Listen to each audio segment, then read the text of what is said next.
And welcome everyone to week 5 of Coalition League's Spring Split, the last week before we head into playoffs here. I am Random Minion Caster, and casting alongside me tonight was Adrit Luna. How are you doing, Luna? I'm doing all right. How you doing?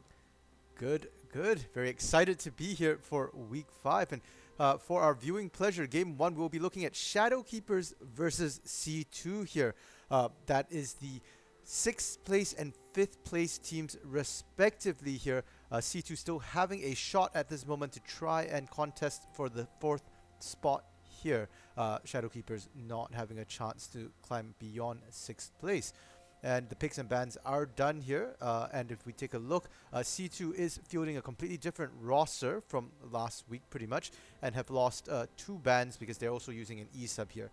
So on the side of Shadow Keepers, they have started their bans off with Leona, Jin, LeBlanc, Misfortune, and Jinx, very ADC heavy there. C2 only having 3 bans, banning out Echo, Maokai, and Ornn. So Shadow Keepers will opt to pick up Caitlyn, Nautilus for their bot lane, Talia for the mid lane, Shen in the jungle, it looks like, and Gangplank in the top lane. Meanwhile, C2 will pick up Thresh support, Warwick jungle, Akali mid, Ashe ADC, and Darius top. Luna, your thoughts on the picks and bans? Um, so the Shin pick for Shadow Keepers is really interesting. I'm wondering if that's actually a Nautilus jungle. Uh, it hasn't been played in a while, but at one point in time, it was a very scary jungler to have to worry about. Just like you're just chilling, and all of a sudden you see a random hook come from the bushes. That ain't me, man. Yikes. So I don't know. It's an interesting comp. Um, I mean, you have Shen's teleport available to give anyone that gank that they. It could be Shen jungle. That's actually a really interesting thought. Talia ult to get halfway across the map, also to cut people off in team fights. Uh, yeah, it's definitely looking like a pick comp, but it does look like a very strong comp. And for C2, I mean, it seems like it's just a bunch of comfort picks potentially. I don't see a lot of synergy between like Akali, Darius, and Ashe, except for like Ashe just being the utility for the slows. Uh, Warwick is going to be probably either gank heavy or objective heavy, and then I mean Thresh is just an all around good support. So it's going to be interesting. Um, I think whoever gets ahead in snowballs will definitely have the larger advantage. For sure, and like I said, C2, this is a completely different roster. I believe the only person who's played in the league previously was their mid laner, Todd, who was previously Roar Rampage's mid laner, who has shown great proficiency on the Akali. So they might be picking this comp just out of convenience, so that they can, have that strength without having too much synergy. And on the side of Shadow Keepers here, we've seen this comp come out before, and I believe it was against 100 Weebs last time with the semi-global pressure, the Talia mid, and I believe it was a GP top the last game as well. Mhm. Though this time they've added Shen, and we are loaded here onto Summoner's Rift, so we'll just be transferring on to the Rift as we speak. And there we go. Both teams are spawning onto the Rift. And so, yeah, the last time we saw Shadow Keepers pull out this composition against 100 Weeps, they had a really solid early game and managed to get quite a large lead into the mid game, but they had difficulties closing it out at the end of the game.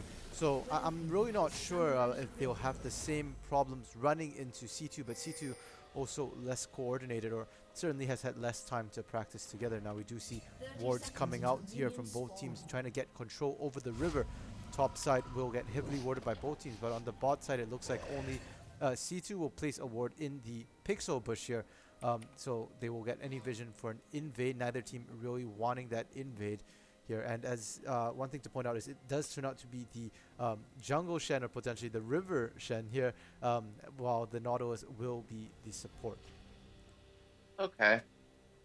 And like you're saying, on the side of C2, they haven't really had a lot of chance to practice, especially since they have the E sub in the top lane this week with XX Wolf.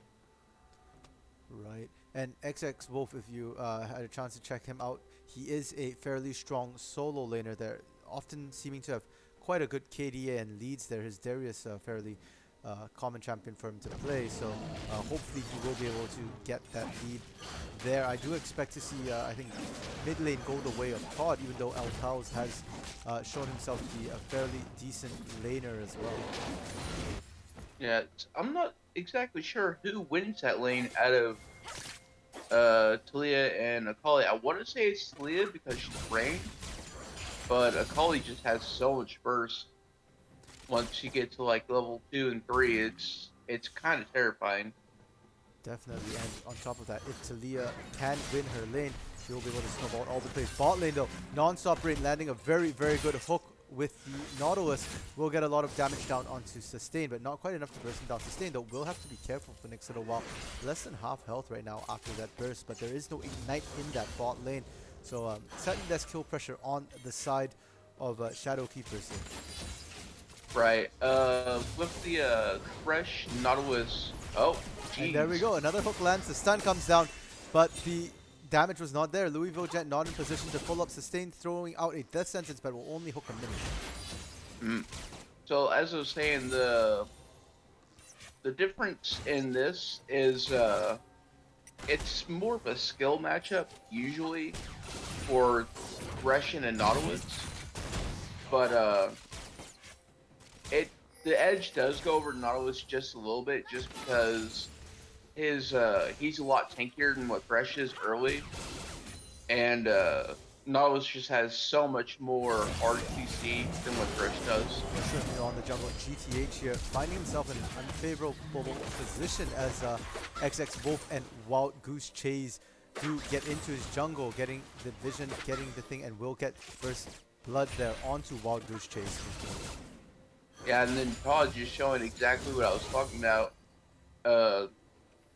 Alpaz was almost at full health, and then Todd just shows up and just almost deletes him completely. But as we say that, it will be Todd going down first to Alpels in a one-on-one in that mid lane.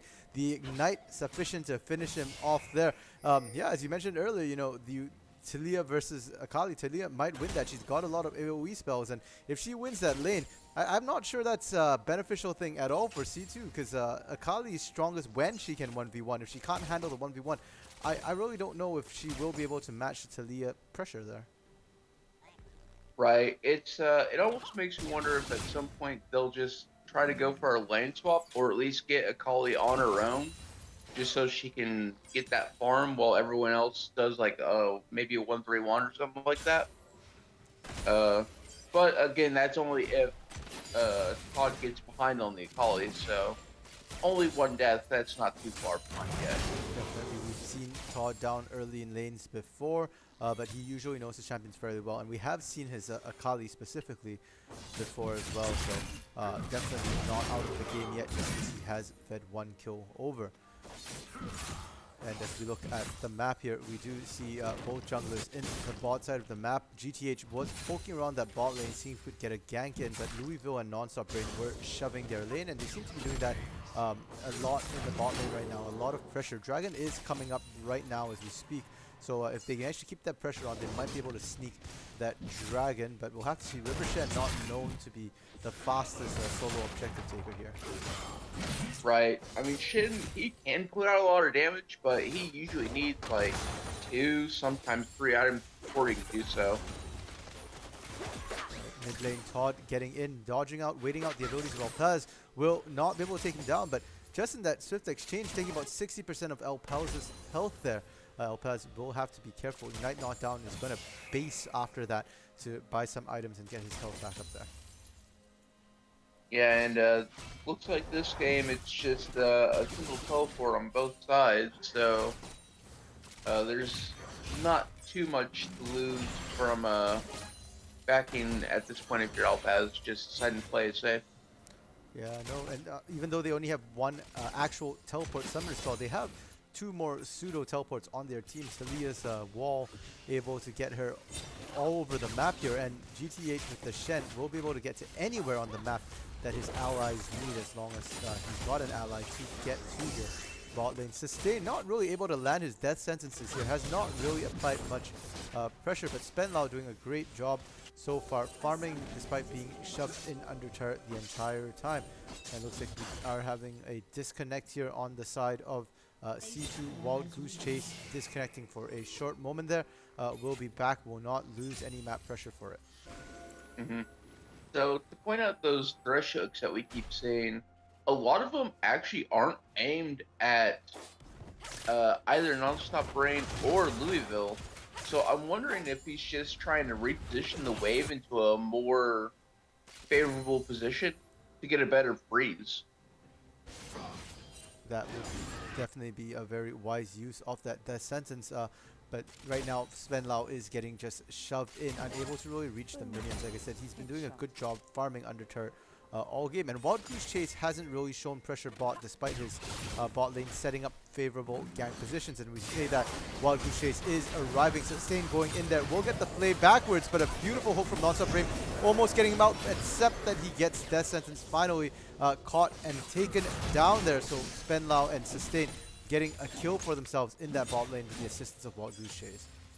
One of the big differences between Nautilus and Thresh is Nautilus, once you go in, more times than not, you're all in. Whereas Thresh, you can definitely play it back a little slower, just because you have the option to either go in or to just kind of pull them back a little bit and say, nah, I'm just gonna walk away. Yeah, and that definitely has played a huge role there in that, they've managed to play safe. They didn't have to put themselves in a bad position just trying to farm there. And with that, the first Drake of the game will go down. It is Ocean Drake. Wild Goose Chase here, now getting hooked by Nonstop Brain to try and stop him from ganking the mid lane, but will instead get hooked. Doesn't matter, Wild Goose Chasing a lot of damage. Ignite coming back down. Alpaz is going to pick that up, and a beautiful cannon barrage from Rings there to assist in the damage and to lock down Wild Goose Chase, evening up the score to 2-2 there. That's one of the things you gotta love about Gangplank. What's that? Free gold for me? Thanks, buddy. Definitely, and Todd here just diving through that minefield.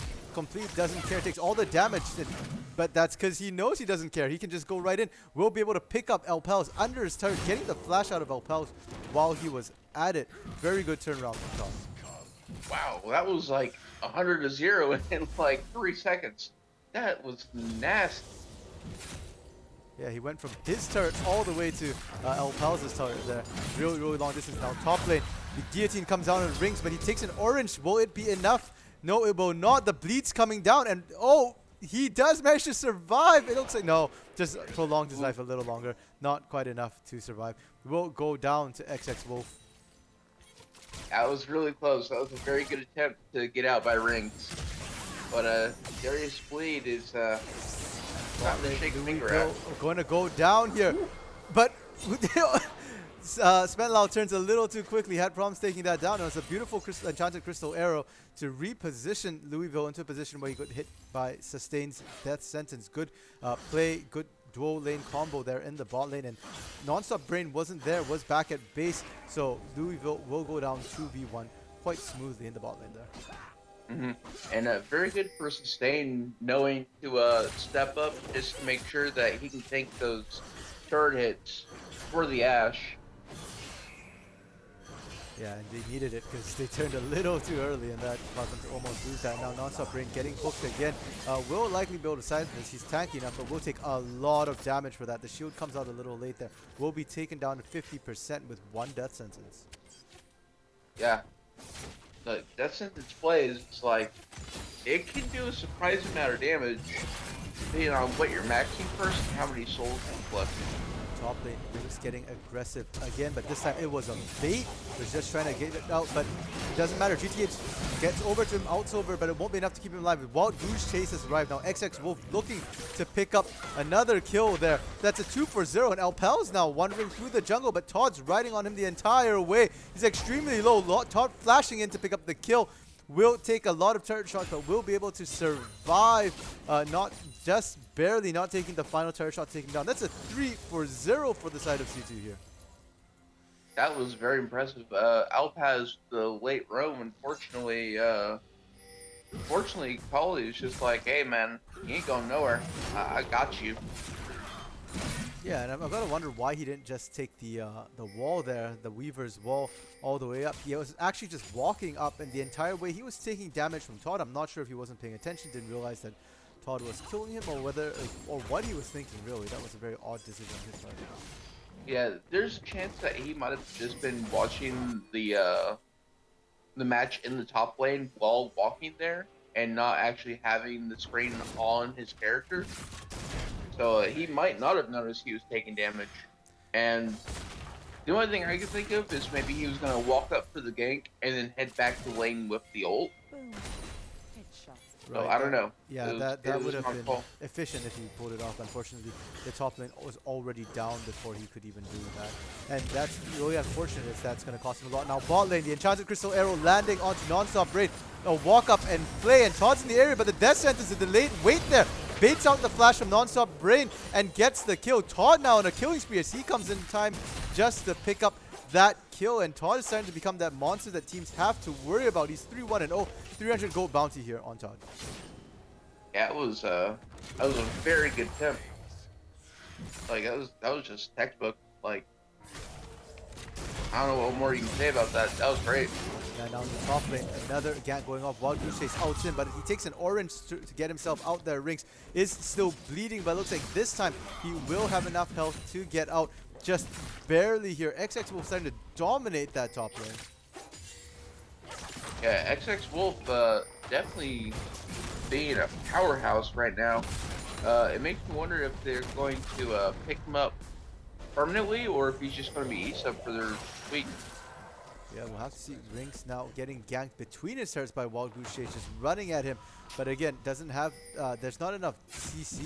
The orange just cleanses the CC and will be able to get himself back out to safety. Wild Goose Chase now getting caught by Alpals in the jungle, but he's running faster than Alpals thought. Manages to run through the minefield, dodging out the reposition from Alpals as well.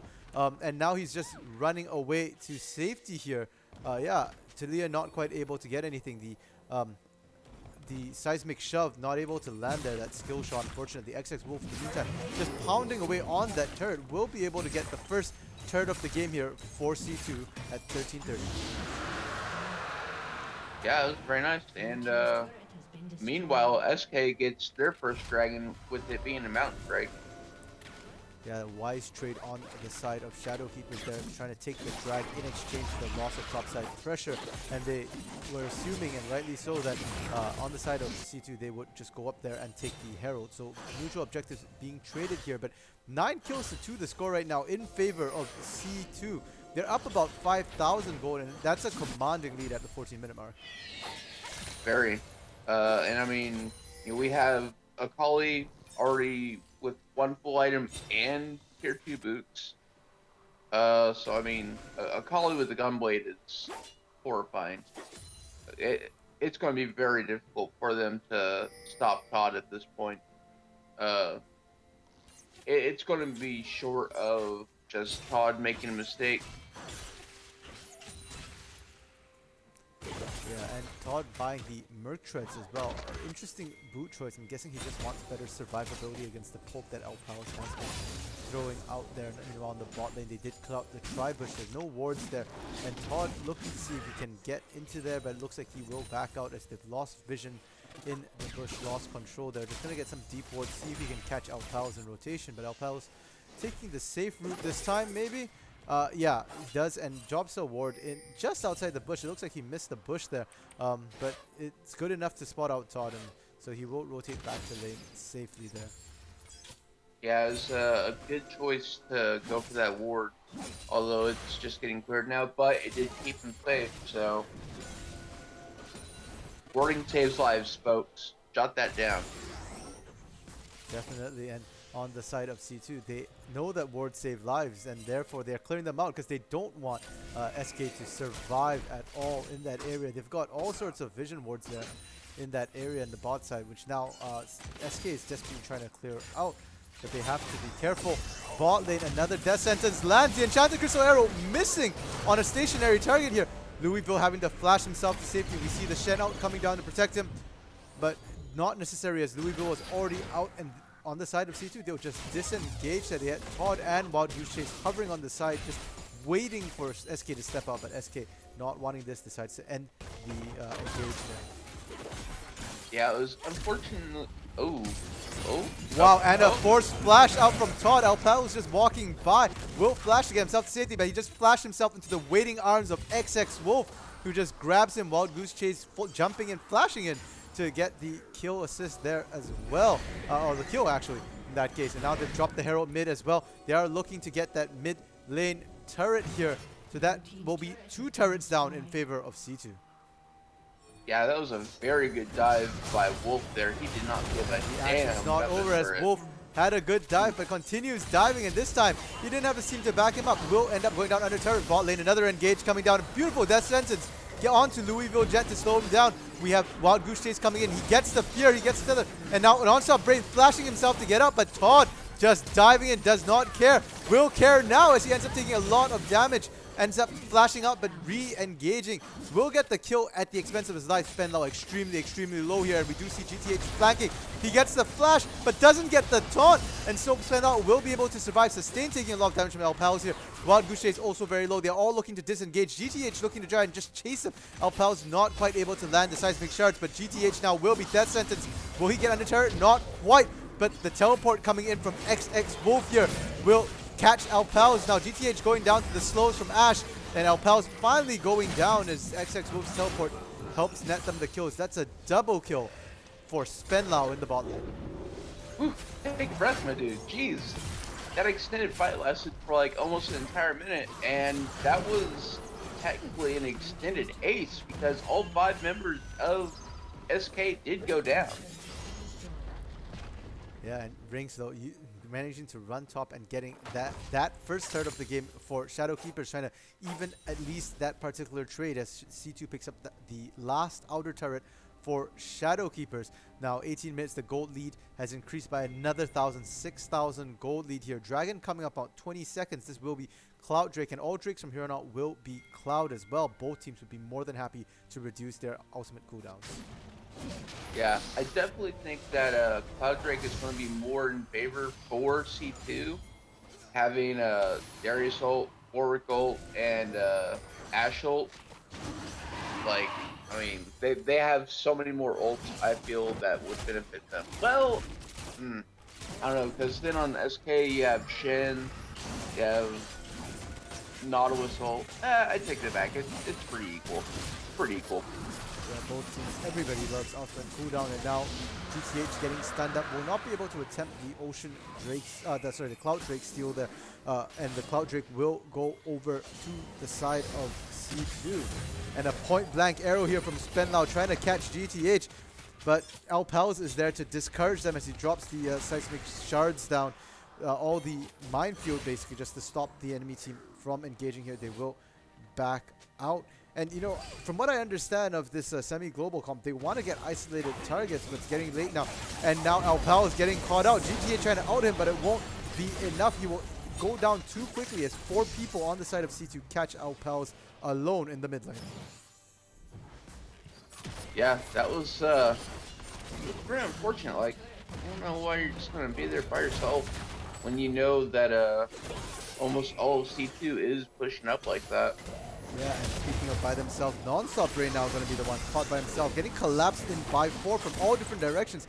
Nowhere to run. Todd will pick up that kill, and that's another death on the side of Shadowkeepers, and another turret down, making it 5 turrets for 1 in favor of C2. Yeah, that was C2 boxed in Nautilus without having to drop the box. Oof.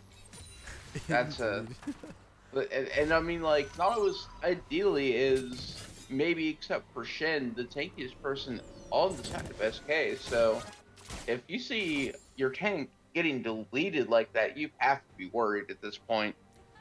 Definitely 16-4 now, the kill score. 7,500 gold difference. That lead just keeps on increasing.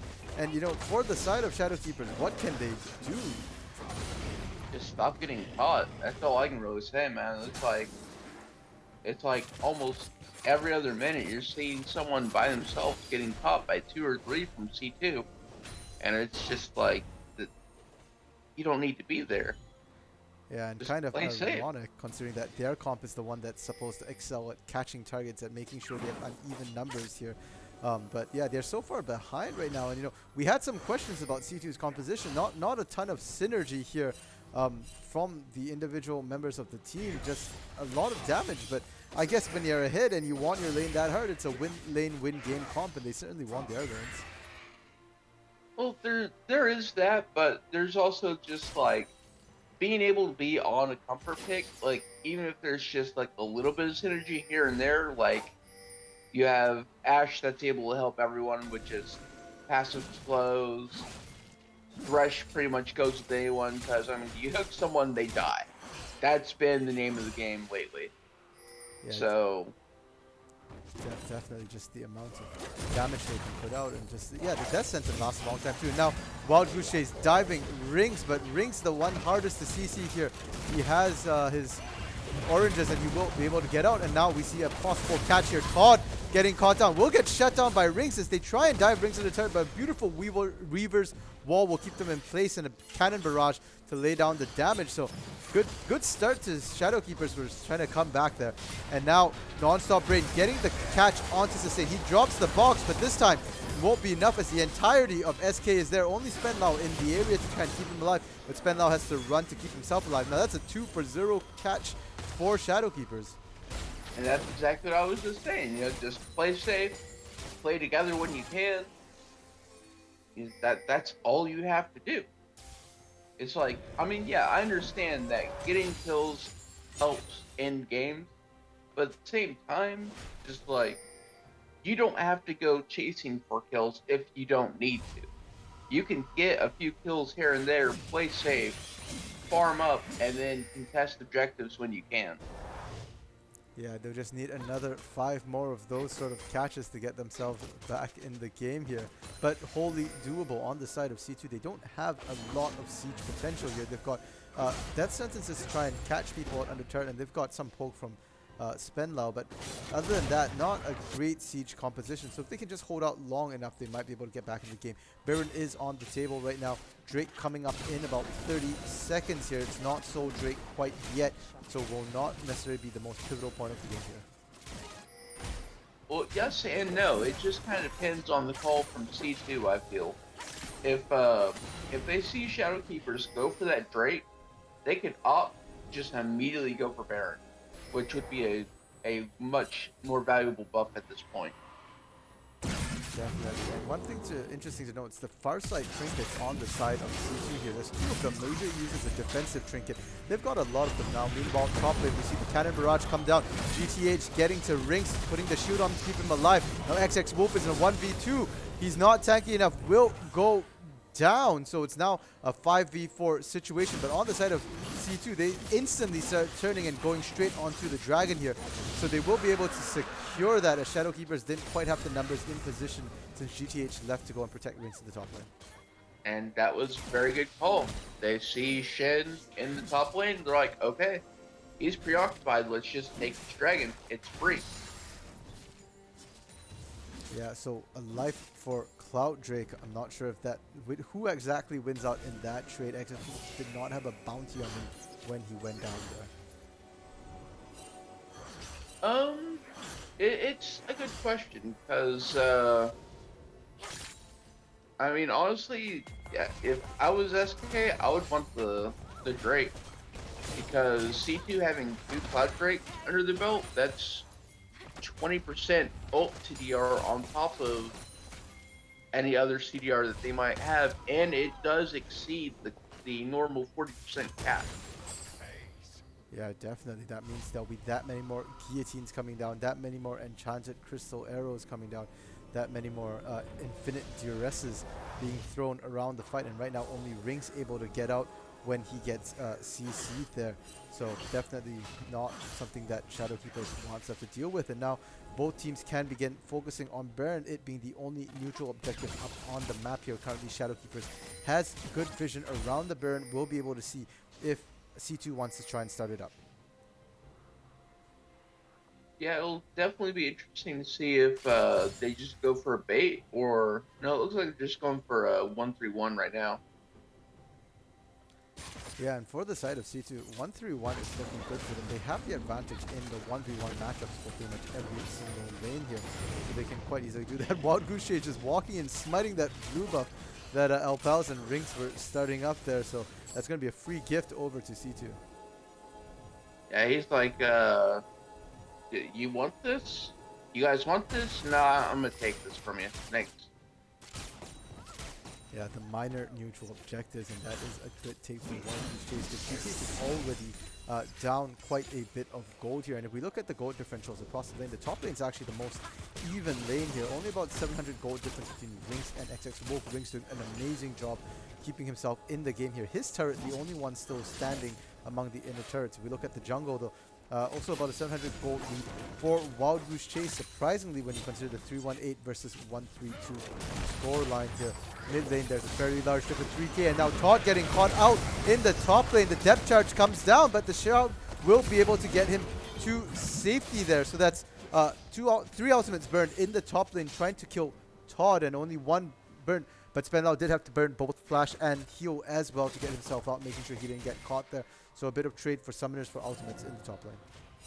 Yeah, that was definitely an interesting interaction because Brain had hit Todd just as Todd hit his dash. And now the new fight's coming down. Alpal is getting caught out. Desperately trying to get out. Will not be able to as Todd manages to secure the final kill. GTH trying to save him with the shield. Did keep him alive a bit longer, but ultimately will cost him his life. That's a 2-0. And in the bot lane, XX Wolf was just continuing his damage, but now XX Wolf getting caught by 3. Rinks, Louisville, and Nonstop all in the area. The slow comes down. The anchor misses, but the stun lands. Rinks and Louisville not sure they want a piece of this and decided to back off. So XX will be able to get the inhibitor turret, if not the inhibitor, and looks like the rest of C2 will be able to pick up the Baron. Yeah, it was very good call by Wolf. He's just like, alright, I'm gonna just keep pressure here. I'm gonna drag him to me. And because as far as SK would think, you know, C2, they're going to back because, you know, after that last skirmish, they were a little low, especially Todd. And instead, they just go take Baron. There's like, I mean, they're not going to contest this. They have all their people down dealing with Wolf at the moment. So, this is free. Yeah, and Warwick, one of the best junglers at sustaining himself through jungle creeps that applies to Baron as well. Despite all the damage, will be able to heal himself up. And they did have a lot of damage from the rest of the team. Everybody else is injured except for XX Wolf in the area. And now they have Baron, have gone back, have bought their items. They will be looking probably to end the game as soon as they can. The Dragon is coming up in about 15 seconds, and this will be Soul Drake, Soul Cloud Drake on the side of C2 if they can get it. Right, and just a quick shout out to Finlau there, not dying once so far this game, being a 6-0-4. It's very impressive. Yeah, definitely, and he's in those deep fights as well. He has a 10 KP and he hasn't died yet. That's already one of the higher KPs on his team. So doing extremely well for himself. XX Wolf doing extremely well for himself as well. Managing to get that top lane turret and still pressuring, but on in the Dragon Pit it looks like it will be GTH securing it for his team this time. SK starting it up, stopping the Soul Dragon take, but they're going to pay for their lives. Alpal is going down, GTH going down, Non-Stop Rain going down, Louisville, all of them in the area going down there. XX Wolf teleported in from the back. Didn't really have much to do with that fight, but it doesn't matter. That's an almost ace. 4 for 1 fight. They're only sustained going down as he engages that fight, following up Spenlau's Enchanted Crystal Arrow. They're now going to push in with 4 with Baron into the Shadowkeeper's base, looking to try and end the game here. I mean, honestly, they might be able to do it. Alpaz will be up in about 15 seconds, but I mean, that damage coming out is huge. But it looks like they're just playing it safe, going for the inhib instead of just straight in. Yeah, it looks like they're just going to play it safe, and they've picked up 2 inhibitors and looking to just base now. It looks like they will have a pretty penny to spend here across the team. They did get a 4-person kills, but they did not manage to get the Soul Drake, which is a bit of a boon here for Shadowkeepers, who managed to keep themselves in the game still. And I have to commend Shadowkeepers at this point as well. They are doing extremely well, keeping themselves in the game, considering the discrepancy here. 22 to 8 the scores, 8 turrets to 1, a 11,000 gold lead, all in favor of C2. But Shadowkeepers is still in the game, has finally only just lost the inhibitors in their base, and before that, they didn't give up their inhibitors despite being down so much. Right, and I mean, if they can manage to pick off Spinlau, like that's gonna be 1,000 gold in someone's pocket. Like that's a lot of shutdown gold right there, and he's probably worth even more than that. He'll probably have to die twice before he has a clear bounty. Yeah, a lot of standing gold here on the side of Shadowkeepers in terms of bounties for C2. If they can kill Wild Goose Chase or Todd also, they do have bounties on them. That's 300 gold bounty on Wild Goose Chase, 400 on Todd, and 700 maximum bounty on Spenlau. And as you said, it's probably more than that if we can kill him multiple times here. But Spenlau has picked up a Runan's Hurricane as well. Will be able to put out damage on lots of people in team fights while having that extra mobility in lane. And a beautiful death sentence from Sustain onto Louisville Gent. We'll see him pop down despite the GTH's Shen out. Sustain now in the enemy base along with Todd. Non-stop Brain trying to keep them out, but will be guillotined to death, executed there. XX Wolf now diving deep in, continuing the kills, will be able to pick up Elbaus and pick up Rings as well. Again, 4-4-0 off a beautiful death sentence onto Louisville, and they're going to turn into an ace as GTH comes out in a last-ditch effort to try and do something, anything, a triple kill for XX Wolf, and that's going to be game going over to C2. 32-45, roughly the time this game finishes here. A valiant effort and defense from Shadowkeepers. Yeah, it was definitely a GG by both teams. Unfortunately, Brain, he juked the Destinies like beautifully, but unfortunately that got Louisville caught and killed in the process. So it probably would have been better in that case to just eat the hook if you're Nautilus, because I mean, as soon as they hook you in, you just pop your W and you have a huge shield. Yeah, So and we saw that Non-Stop Brain was tanky enough to survive quite a bit of damage under that turret there, so he probably wouldn't have gone down just from that death sentence, especially if GTH put the stand united onto him instead of Louisville Gent, and he might actually have been able to arrive at that fight because GTH wasn't even present in that top lane fight. right. So it's I don't know. It was questionable. It might have just been like out of instinct, it's like, oh no, there's Thresh, dodge it. But not paying attention to your surroundings, that definitely will it costs lives sometimes. Yeah, definitely, and it cost him his life there. And with that, C2 will keep their 4th place dreams alive as they win their first game of the evening. Their fates, however, are out of their hands, as they will 100 Weeps will have to drop at least one game to get them into a tiebreaker. Oh, sorry, we'll have to drop 2 games to get them in tiebreaker with C2 here. So we'll have to see how that one pans out, the fight for 4th. And on the side of Shadowkeepers, they might have lost game 1 here, but that doesn't really affect their standings too much in the grand scheme of things. They will still remain 6th, and they still have 1 more game to play tonight, 2 games tonight, if there are no tiebreakers. And so with that, we will be heading to intermission, and we'll see you guys back soon for game 2.